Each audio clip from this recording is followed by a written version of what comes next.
Get ready to hear the truth about America on a show that's not immune to the facts with your host, Dan Bongino.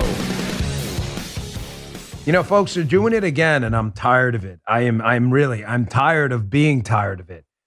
We cannot accept these media narratives that portray us as the bad guys when, in fact, the real bad guys are the media people portraying us as the bad guys. They're doing it again, and it's getting really gross and disgusting now, and we should not accept it.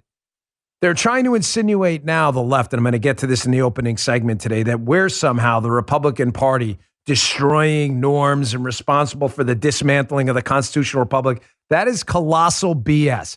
Everything they're accusing us of, they're doing. I'm going to prove it to you and show you this just disgusting New York Times article, just typical for the left looking to distract. Hey, look, squirrel, red, shiny red object. No, we're not doing it.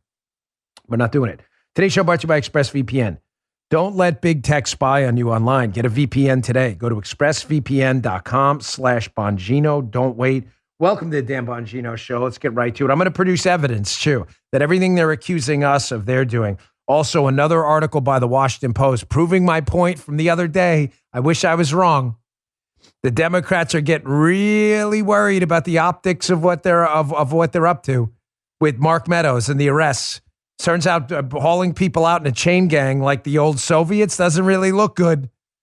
Let them do it, I say. Let them do it. Let's see how that works out for you in the 2022 election. All right, today's show brought to you by Tommy John. What's as soft as freshly fallen snow and cozy as sitting by the fireplace? The gift of new, comfortable, comfy loungewear, underwear, and pajamas from Tommy John. When your loved ones start their day wearing Tommy John,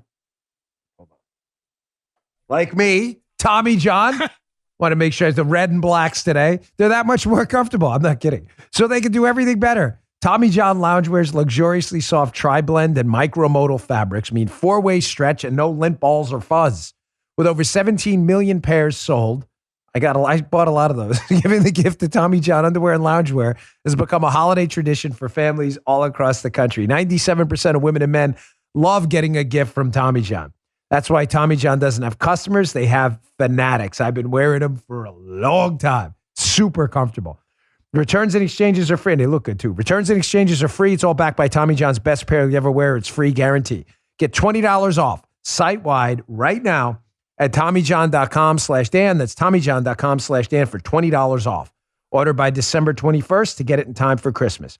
TommyJohn.com/Dan. See site for details. All right, Joe, let's go. No binders or fillers. Yeah.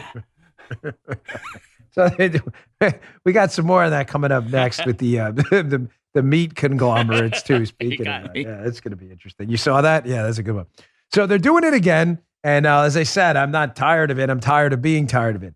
The media is trying to portray the Republican Party and conservatives as doing what they're doing in an effort to distract you. A really disgusting piece came out yesterday in the New York Times trying to insinuate that the collapse of the republic is our fault. It's titled "How to Tell When Your Country is Past the Point of No Return."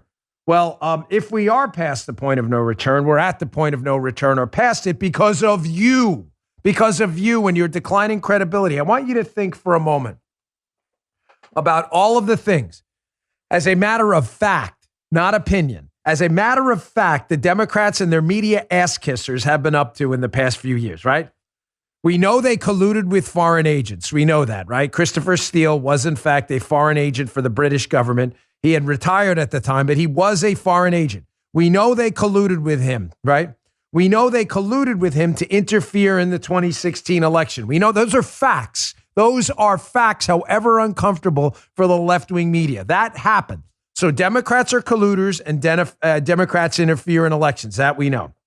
We know Democrats have a long, undistinguished history of challenging any election at the national and local level that they lose. Oh, I've got a supercut of that coming up next. So the Democrats, we know, collude with foreign agents. We know they interfere in elections, and we know they challenge the integrity of elections when they lose elections. So there's a three for right there.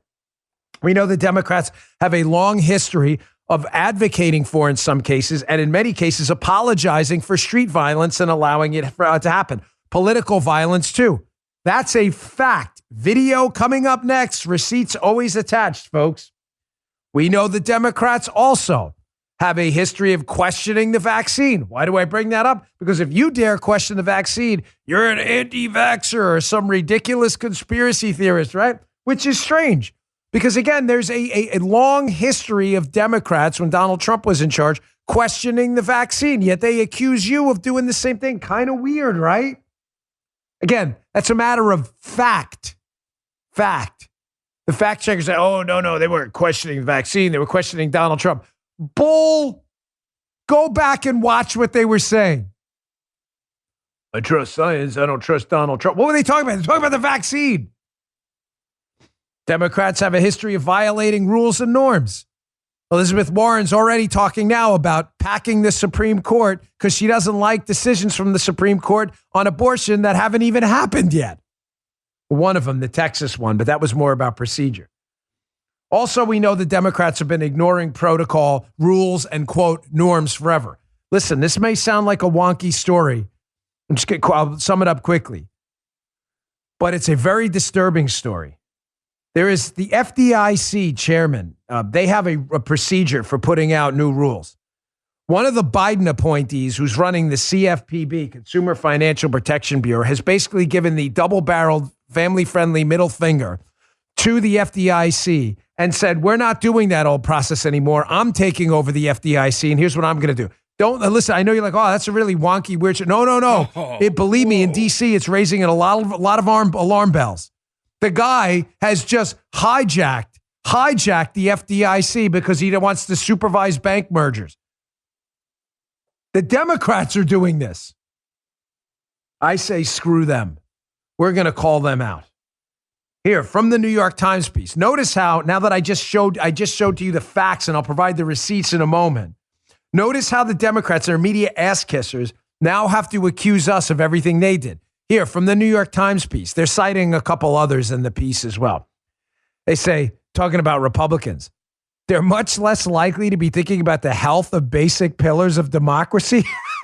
That's hilarious. Electoral integrity, the rule of law, the legitimacy of the opposition, and the integrity of rights. This has to be a joke. Our political system's in crisis, and we should be shouting from the rooftops about it and coming together to save it. Yeah, I agree. Save it from you idiots. He also addresses this guy at Vox who wrote, we're experiencing failures on both the elite and mass public level, he wrote, as Republican elites have chosen to normalize the violence committed by their extreme right flank on January 6th. Normalizing violence. That is freaking hilarious. You have got to be kidding me. Oh, big time. Big time. You must be joking. Normalizing violence. Talk about projection like we've never seen before.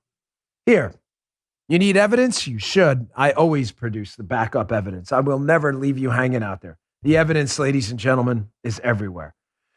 So it's the right normalizing violence. We're doing that. I don't know anyone on the right normalizing violence. I don't know any serious, credible figure on the right normalizing violence. However, I know a whole bunch of people on the left and in the media normalizing violence. Again, I'm not only tired of this crap, I'm tired of being tired of it. The left is disgusting. They are single-handedly dismantling the Republic and trying to blame us for exactly what they're doing. Don't accept it. Turn it around and stick it right in their mugs. Here you go. Here's Chris Cuomo saying, hey, peaceful protests. Yeah, by the way, that is in the Constitution, but he doesn't know that. Chris isn't that smart. You know, the whole Bill of Rights thing escaped him. He's supposed to be a lawyer. He's not supposed to be much now. He doesn't have a job. But here's Chris Cuomo asking, where does it say protests have to be peaceful? Well, in the Constitution, but he hasn't read that. Check this out. And please, show me where it says that protests are supposed to be polite and peaceful. Well, it says that in the Constitution, but don't let that get in the way. But remember, it's us. It's us, Republicans, normalizing violence.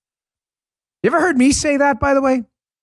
Have you ever heard me on my show? I challenge a leftist to say these words that, yeah, your protests shouldn't be peaceful. They should be violent. Have you ever heard me say that? Never.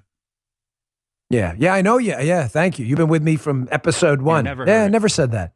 Never. Matter of fact, I've been the one decrying violence for a very, very long time because once you go down that road, there's no turning back. And a lot of people on the left and anywhere on the political spectrum calling for violence. Sadly, many of them have never experienced violence up close and personal. Once you go down that road, there's no turning back. That's a river when you cross. There's no going back in the other direction without drowning.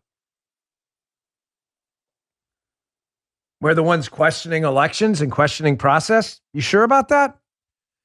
Here's a supercut. I think this is a Grabian one. Hat tip, Tom Elliott. Here's a long history of Democrats. These cuts are a little bit longer today, over a minute, but they're important. Because again, I'm proving to you with hard evidence that it's the left that's dismantling norms and leading to the destruction of the republic. It's not us. Here are Democrats ranging from Hillary Clinton to Al Gore to Maxine Waters to a whole bunch of them questioning basically every election in the last 20 years, 2 decades. My math, that was liberal math, that they've lost. Here, check this out. We won that election. Al Gore won the election. Al Gore was elected president of the United States. Right. Just wasn't counted. You know it. I know it. They know it. We won that election. There is overwhelming evidence that George W. Bush did not win this election. Do you think Republicans stole that election? In 2000, I wish the United States Supreme Court had let them finish counting the votes. The Supreme Court denied the actual and accurate counting of the votes of Florida. If Katherine Harris, Jeb Bush, Jim Baker, and the Supreme Court hadn't tampered with the results, Al Gore would be president. An election has been stolen, robbed. It wasn't a fair process. It wasn't a neutral process. It was a process that was rigged against us. We actually won the last presidential election, folks. They stole the last presidential election. As we look at our election system, I think it's fair to say that there are many legitimate questions about its accuracy, about its integrity. How are you going to keep it from us being able to be in a position where you can manipulate the machines, manipulate the records? In Virginia, when I was governor, I had to replace all the machines. Too many voters have cast votes on machines that jam or malfunction or suck the votes without a trace. You need to watch that video. If you're listening on audio, please go to rumble.com/Bongino and watch that video. You see, that was Barack Obama at the end. I ended with him on purpose. That cut, by the way, goes on for about another 40 seconds. I just didn't want to bore you to death with 2 to 5 minutes of Democrats questioning elections. One quick note on that as well. While there's a certain irony in the 2020 election and a lot of the shenanigans with mass mail-in voting and the coronavirus pandemic and a number of things that should have been questioned, the 2000 election for president, the Gore v. Bush election, there is zero evidence whatsoever, zero, that Al Gore won that election. Zero. And if you doubt me, the only question you ever need to ask your kooky liberal friends when they say, well, Gore won the election against Bush, say, please show me any evidence ever of any recount in Florida. There were a number of them that started and stopped. Of one recount total where Gore was ever ahead in Florida, I'll wait. They won't find one because there was never. Do you hear me? This is really important. You understand this. Because in light of what we're discussing now in 2020, where there were known issues with the election, mass mail-in balloting for the first time, we get that. You question that, you're a conspiracy theorist, you can kiss my ass. We will talk about whatever we want. You're citing an election in 2000, which is a total conspiracy theory, your theory you want. There was never, I repeat, never a single recount, not one in Florida, not one where Al Gore was ahead. Not one. Not one. There are liberals who still don't know that, but they still think Gore won. You want to talk about a crazy conspiracy theory? Whereas I acknowledge it's hard to prove a counterfactual about 2020. It's hard. I'm telling you for a fact in 2000, Gore lost. And Democrats still make. They think Stacey Abrams, the governor of Georgia. Here's another one. So Republicans are the ones who condone violence? Really? Do you listen to this show? Do you listen to people on Fox? When does that have? You're making that up. Not only are you making it up that we condone violence, It's you who are the grotesque advocates for violence. You have covered for it. You have apologized for it. You should doubt everything you said on everything on this show. You should fact check yourself. I encourage it because it'll only increase my credibility with you. Here's the evidence. Here's another supercut of legions of Democrats condoning and openly advocating for violence. New York Times must have missed this one. Check this out. I just don't even know why there aren't uprisings all over the country. Maybe there will be. People need to start taking to the streets. This is a dictator. You know, there needs to be unrest in the streets for as long as there's unrest in our lives. Enemies of the state. Show me where it says that protests are supposed to be polite and peaceful.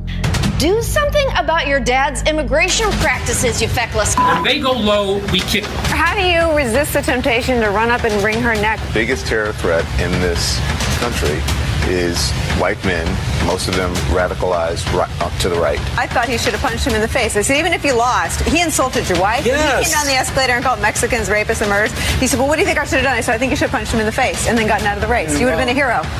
I'd like to punch him in the face. I said if we were in high school, I'd take him behind the gym and beat the hell out of him.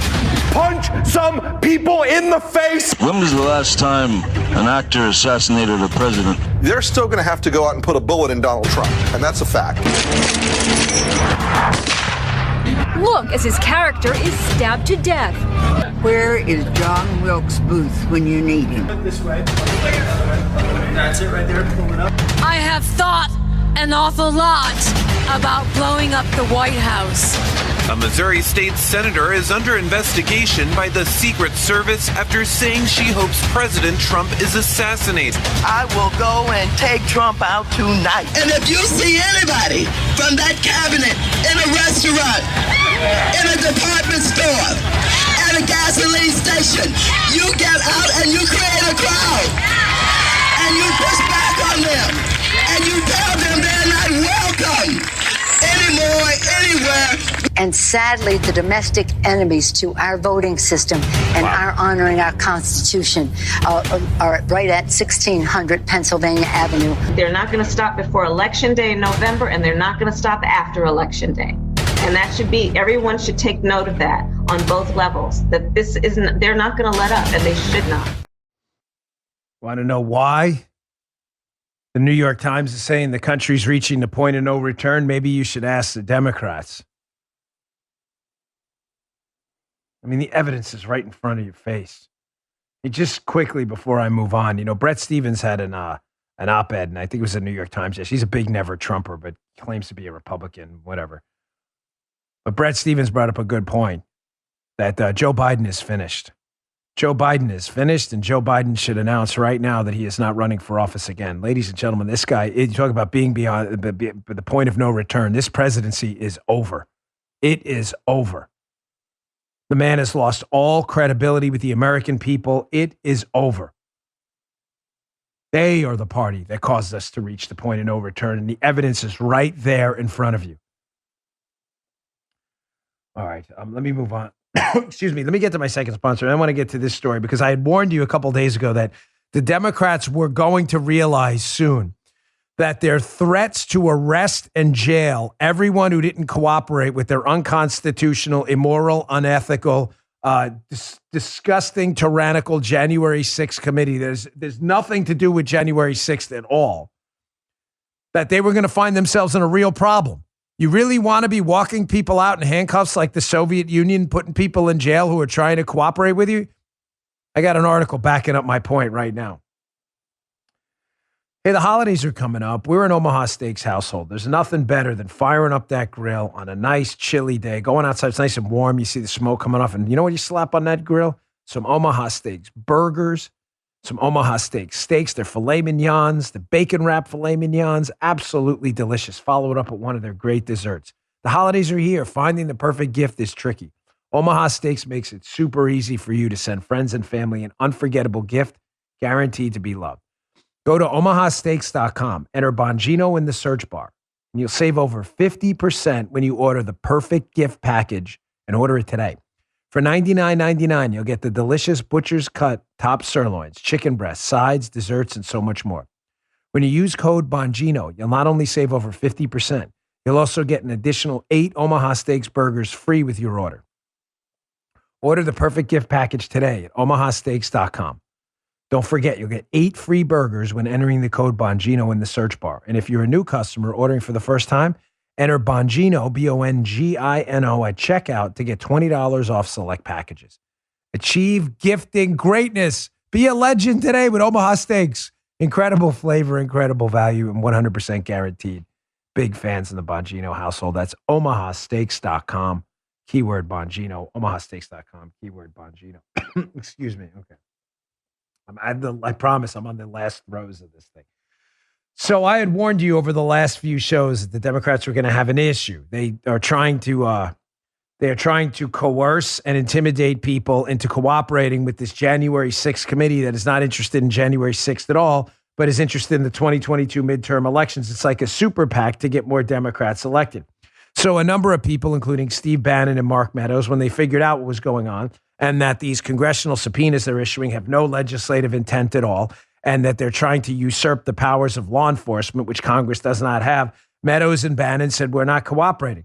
So they said, well, we got an idea, despite the fact that very few people have ever been jailed for not complying with a congressional subpoena. Just ask Lois Lerner of the IRS and Eric Holder, former attorney general under Obama, who said, hey, go blank yourself. I'm not responding to this congressional subpoena. What happened to them? Nothing. They became celebrities overnight on the left.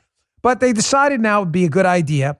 The horrendous attorney general, Merrick Garland, who has no dignity or ethics at all, they decided it'd be a good idea to use the DOJ to go and lock people up. So they put Bannon on and locked up Steve Bannon. Now they're going after the president's former chief of staff and a former congressman, Mark Meadows. Well, the Washington Post is starting to realize what I said the other day, that they've got a real problem, the Democrats now. The article's by Matt Zapotosky in the Washington Post.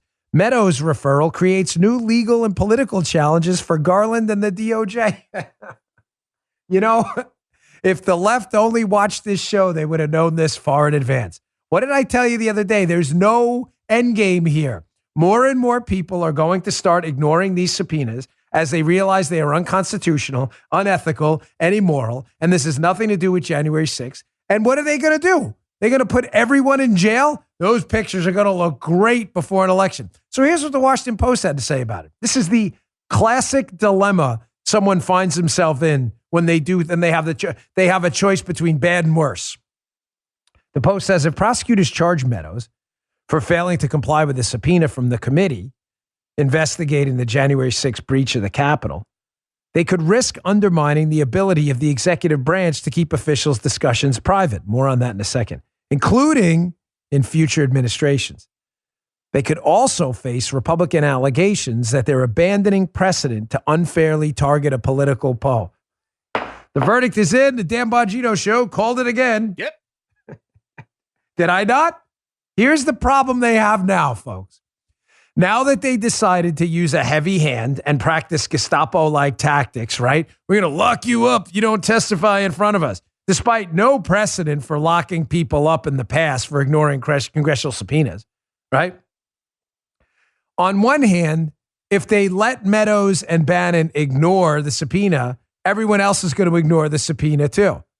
On the other hand, if they lock them up and do these heavy-handed things and don't try to do what a normal, sensible committee would do, Joe, which would be to try and work with these people and do it ethically. Hey, listen, we're looking into this. We need some stuff. Can you help us out? That's not what this committee's interested at all in. This committee is only interested in humiliating Republicans before the 2022 election. So Meadows and Bannon are like pound sand. So the problem they have now is if they don't enforce the subpoena, more people, when they realize what's up, are going to ignore the congressional subpoenas in the January 6th committee. But if they enforce the subpoena and Mark Meadows, who was Trump's former chief of staff, is forced to give up all this information, then, oh, that's right. President Biden's current chief of staff, Ron Klain, when they lose the next election in 2022 and the Republicans take over the chair spots, can subpoena Ron Klain and rely on the precedent that this committee set and get the information about Biden too. Oh, that one might sting. You didn't think that through, did you? Also, they're concerned, second, about, again, not to beat a dead horse, but the optics of what it looks like locking up a bunch of Republicans before an election. This is how dumb the Democrats are. including their new member, Liz Cheney, new Democrat, welcomed her openly to the Democrat Party. Find themselves in a really bad spot. Should have listened to the show. Maybe they wouldn't be so stupid all the time. All they had to do was handle their business honestly and ethically. Say, hey, we're concerned about what happened at the security situation at the Capitol. We're looking for some information. Would be really helpful. If that's not what they were interested in at all. They wanted to embarrass people. And now, because they're tyrannical a-holes, now they find themselves in a really bad spot. They find a situation picking between bad and worse. By the way, speaking of this, bar none, the most unethical member of Congress. Yo, remember, hey, Shifty?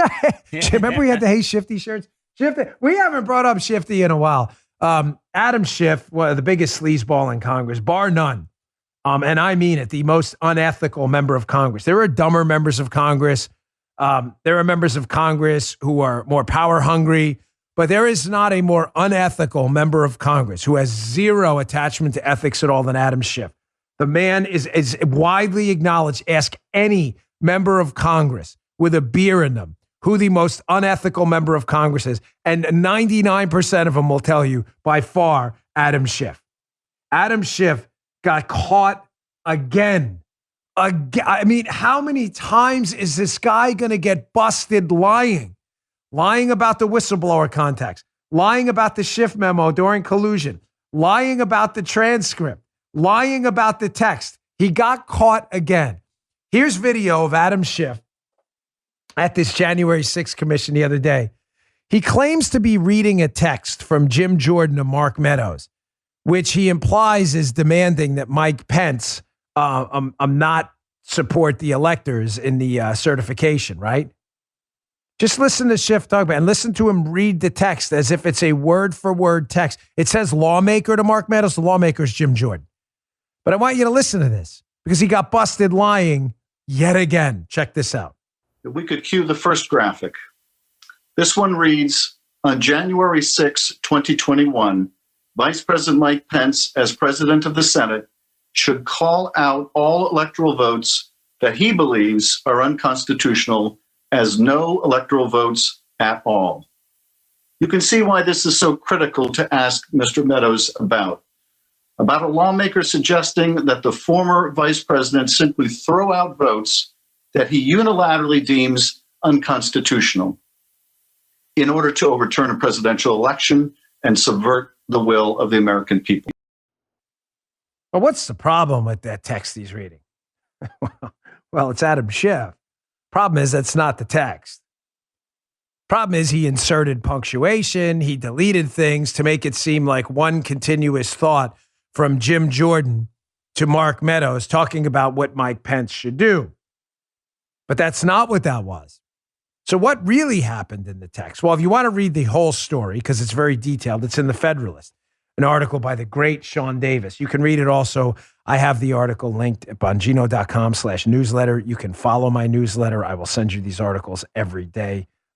Thank you for doing that, by the way. We're at quite a few, hundreds of thousands of subscribers there to the newsletter. Here's the article. During January 6th hearing, Adam Schiff doctored a text message between Mark Meadows and Rep. Jim Jordan. So they say in the statement you just heard and the on-screen graphic, if you're watching Rumble, you saw it. They put up a little mock-up of the text. Schiff erased the final two paragraphs and the final clause of the first paragraph of the text message before inserting punctuation that was never there, all without disclosing what he was doing. The graphic displayed by Schiff, which was doctored to look like an exact screenshot, was similarly doctored, as it contained content that was never in the original message and eliminated content that was. This guy is just Yep. Embellishment, 5 yards. Oh, is that the whistle? Yeah. Hold on, Joe. We need the flag. You got that's new. I haven't heard that one before. Joe's doing his own thing. He's a renegade today. Okay, what is it? Embellishment, 5 is the holding sound. 5 yards, repeat first down. The guy, I know, that's the holding sound. What would embellishment be? Hold on. Embellishment. You gotta think of a new one. Yeah. Embellishment, 5 yards, repeat first down. Whistle. The guy is a nut. He is the most unethical member of Congress. That was not the text. That was not the text. How is this guy even on kook networks like MSNBC and CNN, where the nuts are, the nuts, the moonbat lunatics? How is this guy still accepted and allowed on your network? How? He never tells the truth about anything. You doubt me? Here's the evidence. Schiff's, I have this titled, Schiff's Legion of Lies. Who keeps, and by the way, to the liberals who keep voting for this guy, how do you keep falling for this? How? I mean, really, aren't you a little embarrassed? The guy's clowning you. Remember this? You know what? Before I get to let me get to my third sponsor. I want to get this. So here's what I got coming. His Legion of Lies. I want to show you video of Schiff doing the same thing again, creating a fake transcript saying, well, this is the essence of what he said when it wasn't what Trump said, and then getting caught with the whistleblower, and then getting caught with his memo. But again, keep it up, libs. Keep having this guy on MSNBC. He's perfect with Russia Rachel. I mean, neither one of them has any attachment to the truth.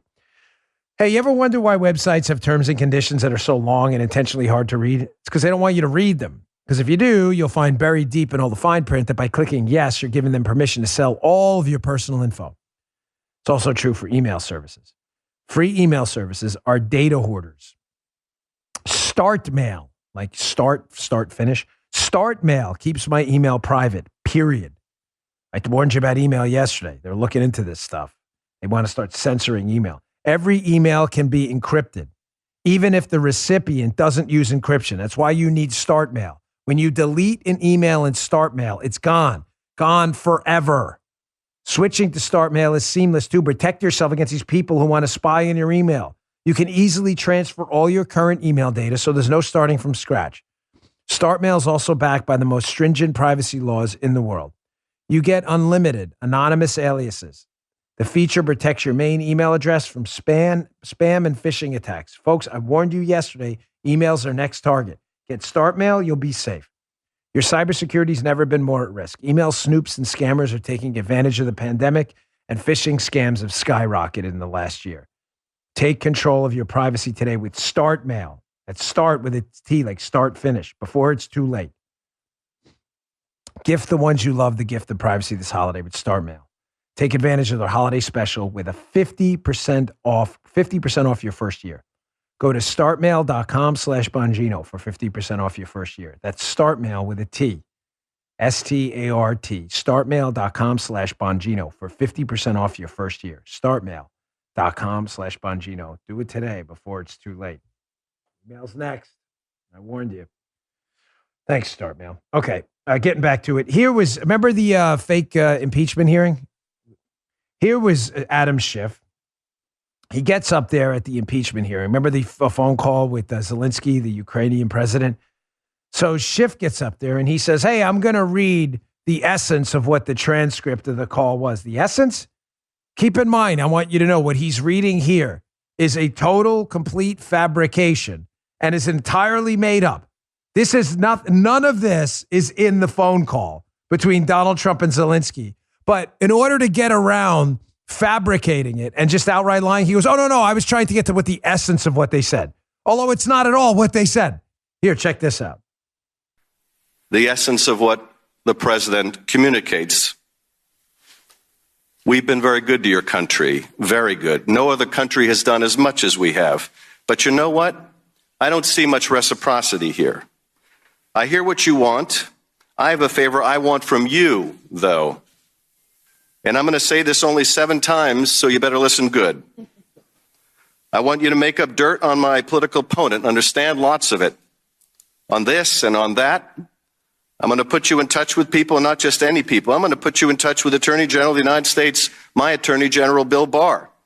He's got the whole weight of the American law enforcement behind him. And I'm going to put you in touch with Rudy. You're going to love him, trust me. Folks, that none of that is in the Trump call with Ukraine. None of it. He just made it up. Just the essence. And when he was humiliated and mocked just about everywhere, he had to do some kind of damage control. There's more, Schiff. I mean, the guy has zero credibility. Zero. It's the credibility of a shell game hoaxer in Times Square in the 1980s. Remember this? Ariel Davidson, the Federalist, Schiff lies yet again. Remember when he claimed to not know who the whistleblower was in the Ukraine case, despite the fact that the whistleblower had already met with his office? I don't know. I don't know who he is. I don't know nothing. Sergeant Schultz style. Remember that? You may say, well, that's a lot of lies with Adam Schiff. No, there's more. Remember the Schiff memo? Remember the Schiff memo about the collusion case, which was all a lie? Federalist, Molly Hemingway. The IG report confirms Adam Schiff's FISA memo that the media praised was riddled with lies. The whole thing was a scam. This guy is a zero. He is, bar none, the most unethical member of Congress. And I only bring this up because anytime he speaks, I strongly, in order for you to avoid embarrassment, even on the left, I strongly encourage you to wait 24 to 72 hours and apply the Bongino rule. I can almost guarantee you anything Adam Schiff says is a lie or fabricated because he's disgusting and he has no ethics and only morons fall for this stuff. Okay, moving on. I got a lot to get to today. So Twitter, speaking of morons, so Twitter's got a new CEO and new CEO worse than the old CEO. Another thing we warned you about on this show was that all the celebration when Jack Dorsey stepped down as CEO of Twitter, I said was a bad idea because the guy they're putting in charge is even worse. And now he's proving it. So Twitter thought it would be a good idea, as you can see by this article in the Post Millennial. Twitter thought it was a good idea to put out initially that they were going to start banning people for saying, quote, false or misleading claims that people who've received the vaccine can spread or shed the virus or symptoms or immunity to unvaccinated people. What was the problem with their original version of what they were going to ban people for? Well, the problem, folks, is that the CDC has already acknowledged, as well as every single credible scientist and epidemiologist in America, that the vaccinated can in fact acquire the disease and can in fact spread it. So when Twitter, again, like Schiff, was widely mocked and laughed at for being Pravda-like propagandists, they changed it to an even more ridiculous thing. If you can make sense out of this, I'd love to hear it. They later changed their guidance to read, false or misleading claims that people who've received the vaccine can spread or shed the vaccine? You're shedding the vaccine. That's what they're going to... just to be clear, you get a vaccine and you're shedding the vaccine. Like a chameleon? What are the things that shed? Or a snake that sheds its skin? How does that work? This is how stupid Twitter's gotten. I guess they panicked because they were being laughed at by, again, every credible person on their platform. So they changed it to something that makes even less sense. They're going to label those posts as misleading. I'm going to label Twitter's terms of service as misleading because no one knows what the hell they're talking about. 2-pager-ooski today. Hey, by the way, Guy will kill me if I don't mention it. Questions for tomorrow's podcast. The post is already up on Locals. I am on the Locals. You can download the Locals app, common spelling, or go to locals.com. I'm at DBongino on Locals. We have some great content there. A lot of it's subscriber only. Some of it isn't. But if you'd like to post a question for tomorrow's show, just comment on the post that says questions for tomorrow's podcast, or you can comment on any of the podcasts on Rumble, and we will take your questions tomorrow. I've really been enjoying that segment. I appreciate your well thought out questions. They're very, they really tell me where your head's at, and I appreciate it.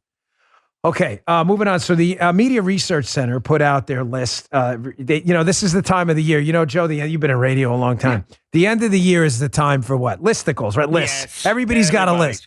Top 10 morons of the year, greatest sports moments of the year. I mean, it's the list. They call them listicles. This is the listicle time of the year. So the Media Research Center does the best one. They put out this piece of audio here. For those listening on audio only, there's a little bit of silence between this. I didn't play the whole thing. They have the most biased media hits of the year award. They had the top 3, first runner-up, second runner-up, and the winner. I just included like the winner and the top 2 runners. It's about a minute. It's not that long. But these are their nominees for most biased media appearances of the year. And none of it should surprise you. It's CNN and MSNBC. Check this out. Though there was less loss of life on January 6th, January 6th was worse than 9/11.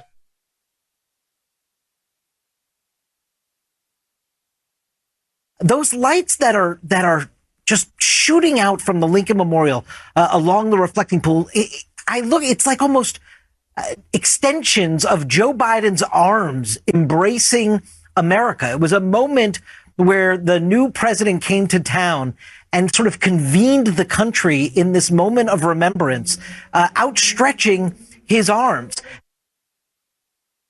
If you voted for Trump, you voted for the person who the Klan supported. You voted for the person who Nazis support. You voted for the person who the alt-right supports. That's the crowd that you are in. So their winner is Don Lemon. If you voted for Trump, you're a Nazi Klan member. Okay, it's kind of a bold statement to make, but that's Don Lemon, of course. Don Lemon, who texted Juicy Smollett, Juicy, to warn him about the cops being onto him. Same Don Lemon. He's got a ton of credibility. Then you had Matthew Dowd in the beginning saying that January 6th was worse than 9/11. Matthew Dowd with the, what did he run for lieutenant governor of Texas for about 7 days and had to bail out because everybody laughed at him.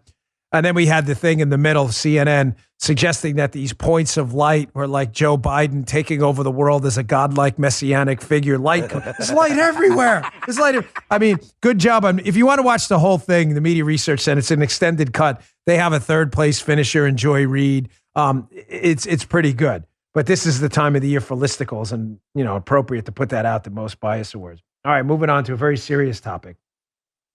Terence Jeffrey over at CNS News, I can't encourage you in strong enough terms to follow his work. There is nobody on top of the current financial situation of the United States like Terence Jeffrey. He writes at cnsnews.com. I include his pieces often at Bongino Report, my conservative alternative to Drudge Report, and in my newsletter. And I want you to read this one because sometimes the national debt figures approaching $30 trillion are so big and large and enormous in scale that it's really hard for people to figure out. The numbers are so big, it's impossible to figure out at a granular level how it impacts them. Terence Jeffrey has his piece up. I really need you to read. The headline says it all. The federal debt now equals about $287,000 per income tax paying household. Folks, I need you to think about that for a moment. We have spent so much money we don't have that every income tax paying household in the United States, this money's owed, it's owed by us, we are the United States, is probably more than the net worth of a large swath of America, including everything, cars, vehicles, retirement accounts. Think about this. There are people whose homes they haven't even paid off yet aren't even worth $287,000. Yet that's what you owe. Now, complaining about the problem without telling you what could happen is irrelevant. I mean, highlighting an issue is an issue is not going to help you. I get the question a lot on email. Well, what happens next, Dan, if every income tax paying household in America owes money they can't possibly pay? Imagine if they asked you for that check tomorrow. Hey, government owes $287,000, pay up tomorrow. 99% of people would be like, what are you, nuts? I don't have that kind of cash laying around. But you owe it. Oh, I assure you it's real, and you owe it. So what happens going forward? Well, you could argue about adding more things, but I'll highlight three things that are likely. Number one, inflation will monetize the debt. In other words, inflation, which will raise the prices for everything you're doing right now to exponential levels, will devalue the currency and also devalue the debt. So you'll essentially go bankrupt via inflation. You'll go bankrupt, and the country will go bankrupt. Second, we will eventually default. It won't be a formal default because we can always print money, but it'll be a de facto default. And that we'll pay people back the money we owe them, the $287,000 per household. You'll pay it back, but we'll pay it back in dollars that are worthless because we've inflated them away. Essentially meaning you lent us money and we gave you back crap. Remember, bad money always chases out good money. Always. Or third, there could be, piece of good news, a massive technological breakthrough. I've said it many times. Cure for cancer, artificial intelligence, some blockchain technology that crosses over somewhere else, some energy technology.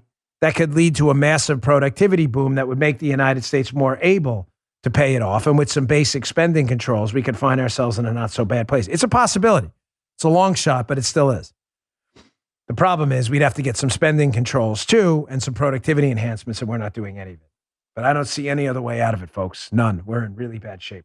All right, I'm going to get to my last sponsor. I want to get to a story about podcasts. Listen, this is kind of wonky to me. I love podcasts. Joe and I were one of the first movers in this space.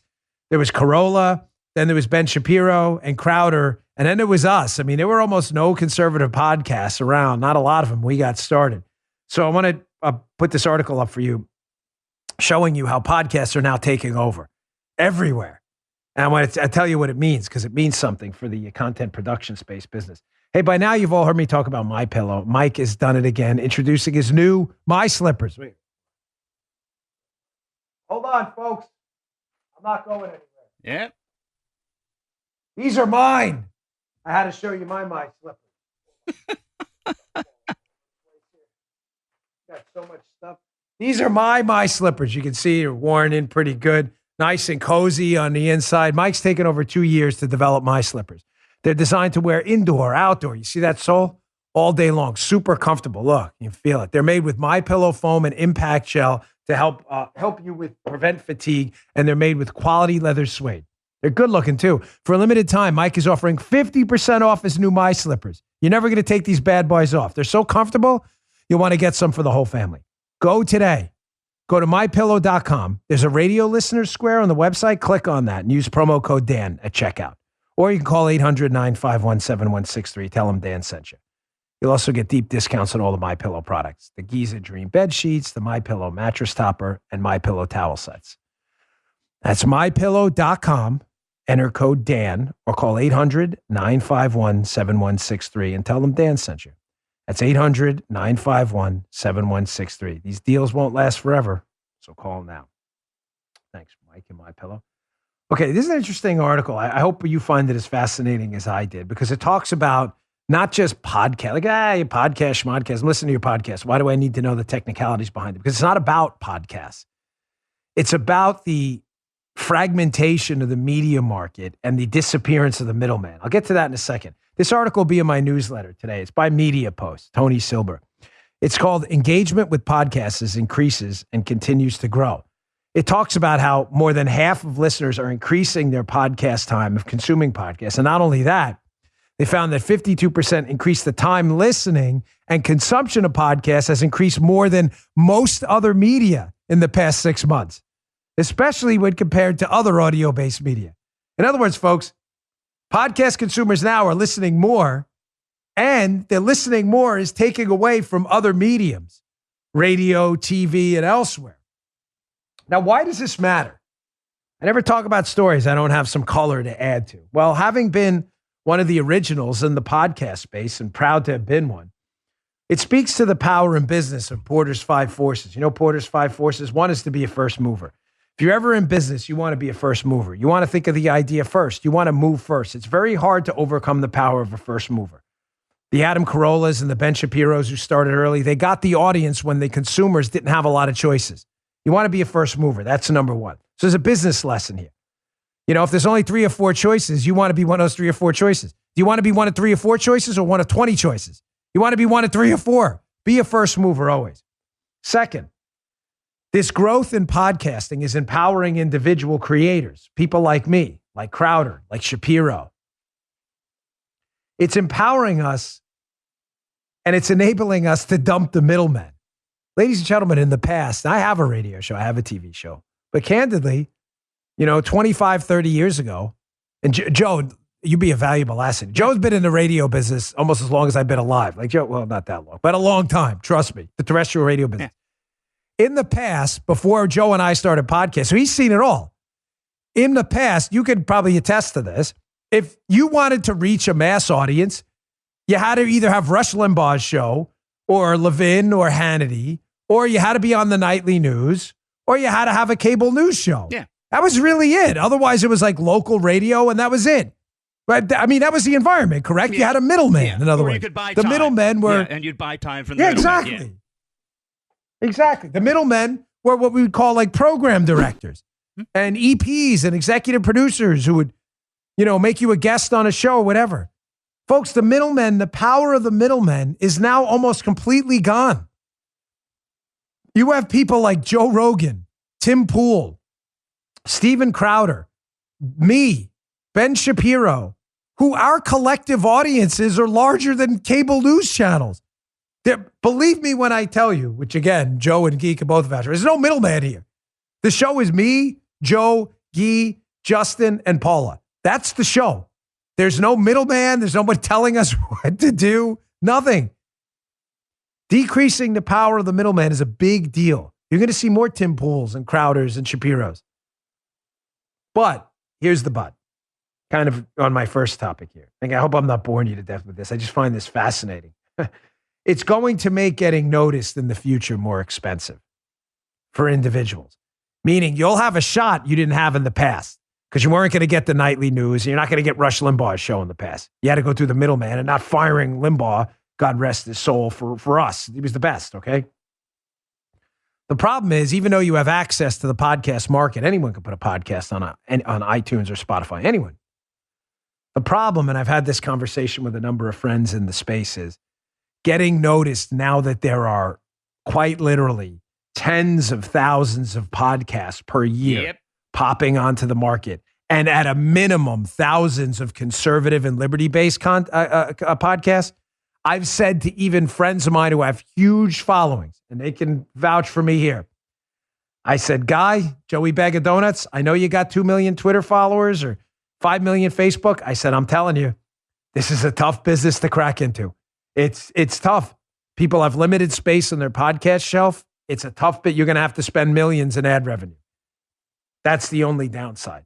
Or you got to strike it rich from day one, have content that's so amazing it goes viral from day one, which is hard. Well, you do a show every day. It's tough. Well, and we did it for such a long time for absolutely nothing. You and I. Remember? I mean, no. Oh, yeah. Years. Joe, we didn't spend, if you remember, we did not spend a dollar on marketing the show until about 3 years ago. That was it. We never spent it. Just, and because the content was good and there were really no competitors out there, that's how we built right now. It's the second largest conservative podcast in America behind Ben Shapiro. So we thank you for that. It's going to get tough to be recognized in the future, though. Okay, folks. So yesterday, I did a segment on inflation and how the White House was trying to blame big meat. I got a ton of feedback. People saying, oh, there is a thing such as big meat. Listen, I'm not the big meat. This sounds like some kind of disgusting point. Big meat. You got big meat. Yeah. But that's what they big meat. Like that's their thing, big meat. Listen, folks. I am not suggesting to you, here, by the way, is a Washington Examiner article, how Biden's attacking the big meatsters. Big meat did it. Big meat did it. Everybody's laughing in the studio. This is hilarious. Big meat. I get it. There's concentration in the meat market. This segment's going to go off the rails quickly. In the meat market with big meatsters. Nobody's saying there's not. That there's not a certain concentration in the market that maybe competition wouldn't help. That's not the point. I got people out west. They Dan, you saying big meat doesn't exist? No, I'm sure big meat exists. Everything's big. I get it. That's not my point. You missed the point. My point is that don't fall for the stunt the White House is playing, trying to blame the countrywide inflation crisis in meat and cars and housing and rent. They're trying to, and people are falling for, oh yeah, it is big meat did it. So Jim, producer Jim from the radio show, he got a hold of this secret audio. It's just devastating. It's the big meatsters. I don't know how he got a hold of this. I don't know. He's got this way of just finding stuff. And it's the big meatsters colluding. And Biden may have been right, colluding to cause a mass countrywide inflation crisis. This is very troubling audio. Check this out, the big meatsters. I want to thank all the members of the 5 families of Big Meat for attending this meeting. From Big Beef, we've got Johnny Ribeye. From Big Chicken, Tommy Two Legs. From Big Pork, Vinny the Snout. Calm down, Vinny. From Big Lamb, Joey Mutton Chops. And finally from Big Turkey, Paulie the Beard. We've come together today to settle our differences and to sabotage meat prices that go so high that Joe Biden takes the rap.